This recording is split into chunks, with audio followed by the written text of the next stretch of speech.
What up, my neurons? I will admit it kind of sounds like morons, but that's just a coincidence, I assure you.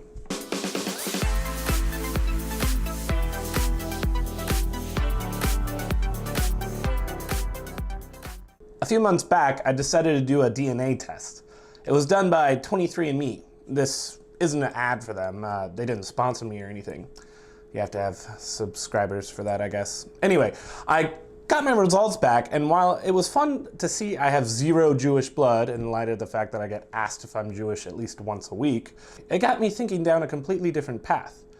While I was going over the data and being amazed at how every single one of the people they have tested can be traced back to the same woman in Africa over 200,000 years ago, it hit me. The computer age is so drastically different than any other technological advancement we've had. It is bound to have some growing pains. Now, how are those two things related, you ask? I'll tell you. For a huge amount of humans' existence, we've had mostly the same level of technology. Most of that time was even before our collective mother from Africa was alive. And during that time, evolution and natural selection were hard at work carving out healthy and capable beings that were able to survive and thrive in the wilderness. Through genes and memes, each generation got better and better. The genes were passing on genetic knowledge for us to fight off infections, give us the ability to eat just about anything, and most importantly, procreate. The memes were the ideas that each generation would learn from their previous generation and would sometimes come up with better ways of doing things that were, again, passed down to the next generation. The great judge of what genes and memes were good mutations or ideas was natural selection. If an idea didn't ultimately lead to procreation or survival, then it might be forgotten over time. If there were mutations that didn't lead to more babies, it would be bred out of our DNA given enough time. This is why we are attracted to healthy, fit, symmetrical people. If we weren't, then we would be attracted to people that couldn't help survive or procreate to carry on our genes and memes. People who got sick, couldn't talk, couldn't smell, couldn't run, couldn't see, couldn't hear, couldn't move, wouldn't be able to help their tribe survive. People wouldn't procreate with them. Those mutations still happen, but they aren't passed on as often as people who don't. Don't get me wrong, people with disabilities live in a completely different time now. They can succeed in just about every other way that the rest of us can. I would hazard a guess that they procreate more often now than in the past. However, the point is, there is a reason we are not genetically attracted to unhealthy, unfit, asymmetrical people. It would have led to problems surviving in the wild back, say, 400,000 years ago. However, we don't live in the same environment that we lived in 4,000 years ago. The environment is completely different. We have agriculture, electricity, transportation, shelter, and hardly any animals of prey to worry about.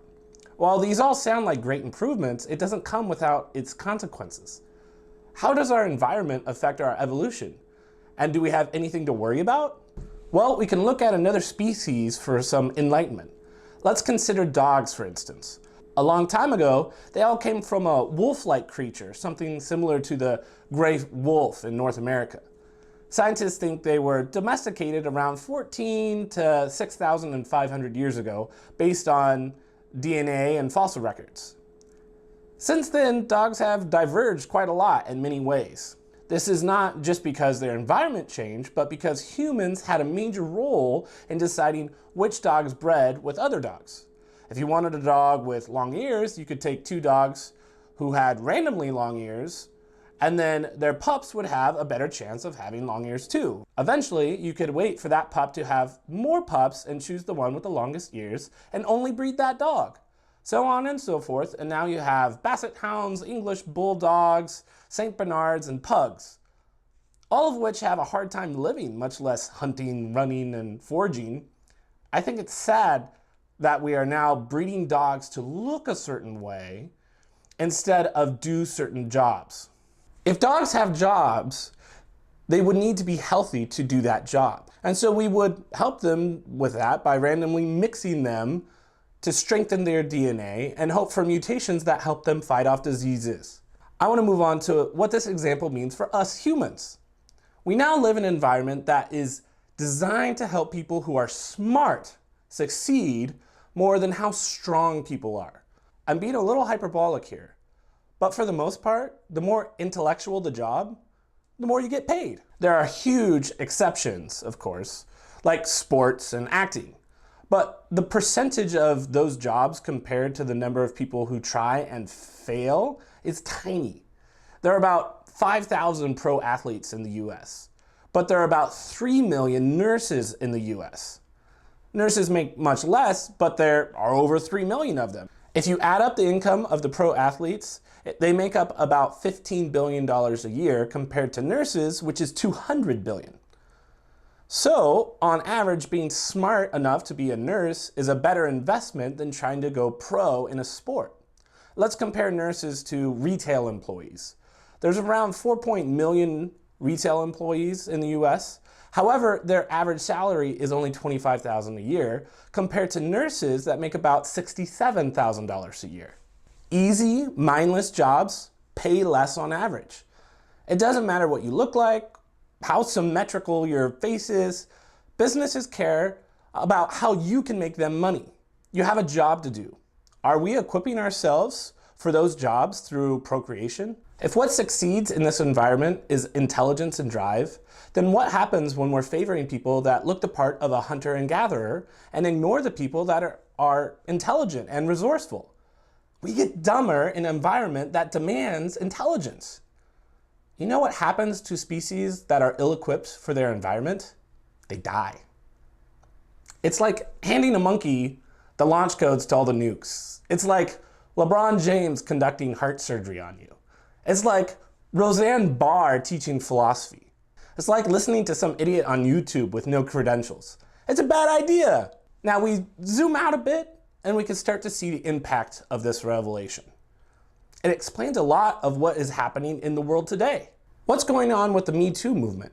It's a bunch of monkeys with nuke codes blowing people up. We're handing people, a lot of them actors and athletes, money and power and paying them attention and giving them a false sense of success. They then use that power in idiotic ways, taking advantage of people that gave them fame and power in the first place. Should we really give people that can put a leather ball into an orange ring $30 million a year? Should we give any time and attention to people that simply repeat lines that other smarter people told them to repeat in a very specific way? No. Why? Because they're idiot monkeys. We're all idiot monkeys. There hasn't been enough time for us to evolve in this new environment of Twitter, Facebook, and science. We are simple hunters and gatherers being handed tools that most of us don't deserve to wield. Like with dogs, we have to fight our instinct to breed for the looks, but instead for the jobs that they need to do. We have a lot of work to do in the next 1,000 years, and it starts by making ourselves smarter and valuing intelligence over looks, both of other people and ourselves. I'm not saying we should all be fat slobs, but how someone looks shouldn't be such a huge factor in our opinion of that person's value or merit. So, in review, I'm asking you to betray every instinct you have about enjoying sports, TV, movies, dogs. There's no doubt in my mind this is going to be my least viewed video on the channel. Bye, Felicia.